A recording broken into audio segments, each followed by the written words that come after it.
Halo Sobat Ekspor, UMKM di Indonesia sekarang ini berkembang luar biasa. Banyak produk lokal yang tampil makin kreatif, inovatif, dan punya karakter kuat yang bisa bersaing dengan brand-brand besar, baik di dalam negeri maupun di luar negeri. Tapi untuk naik kelas sampai ke pasar ekspor, tentu ada langkah-langkah yang harus dipersiapkan. Karena ekspor itu bukan sekedar soal kirim barang ke luar negeri. Ada banyak hal teknis dan strategis yang perlu diperhatikan. Mulai dari kualitas produk, kemampuan produksi, sampai urusan pengiriman yang kadang bikin pusing kepala. Nah, biar kamu para pelaku UMKM makin siap bersaing di kancah internasional, kali ini Kak Ais bakal spill tips-tips penting yang bisa langsung kamu terapkan. Yuk, kita simak bareng-bareng. Nah, Sobat Ekspor, supaya UMKM bisa menembus pasar ekspor, ada beberapa hal yang harus banget diperhatikan. Yaitu, yang pertama, kualitas produk harus berstandar internasional. Produk UMKM nggak cukup hanya bagus di pasar lokal. Untuk bisa bersaing di luar negeri, kualitasnya harus memenuhi standar internasional. Belum lagi, sertifikasi kesehatan, informasi komposisi produk, dan label kemasan yang harus lengkap dan jelas.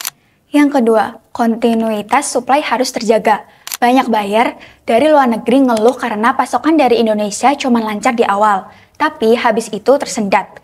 Kalau kamu nggak bisa menjamin pasokan yang rutin, buyer bisa kehilangan kepercayaan. Jadi, pastikan kamu punya sistem produksi yang stabil dan bisa memenuhi permintaan secara berkelanjutan. Yang ketiga, cerita produk itu jadi nilai tambah. Produk yang punya cerita, apalagi yang berkaitan dengan budaya lokal, itu menarik banget di mata konsumen luar negeri. Contohnya, UMKM yang jual furnitur rotan dengan teknik ayaman tradisional. Ceritanya tentang pelestarian, budaya, dan lingkungan. Dan itu bikin buyer di Australia makin tertarik buat beli. Jadi, jangan ragu angkat nilai budaya dan isu lingkungan sebagai cerita dari produkmu. Yang keempat, inovasi adalah kunci. Tren global itu berubah terus. Kalau UMKM nggak adaptif, bisa ketinggalan. Makanya, kamu harus rajin riset. Kira-kira tren apa yang lagi booming di pasar internasional? Mulai dari desain, rasa, bahan baku, sampai kemasan. Semua harus disesuaikan biar produk kamu tetap relevan. Yang kelima, permudah urusan logistik.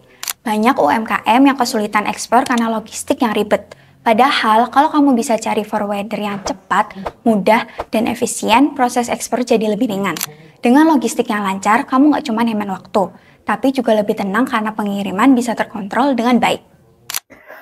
Nah, Sobat Ekspor, dari yang tadi kita bahas, bisa kita lihat kalau ekspor itu bukan cuma soal punya produk bagus, tapi juga tentang gimana kita bisa jaga kualitas, pastikan pasokan tetap jalan, terus berinovasi, dan ngerti cara kerja pasar di luar negeri.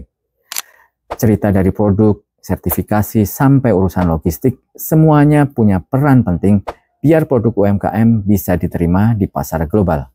Apalagi kalau kamu bisa bangun kepercayaan buyer lewat konsistensi dan profesionalitas.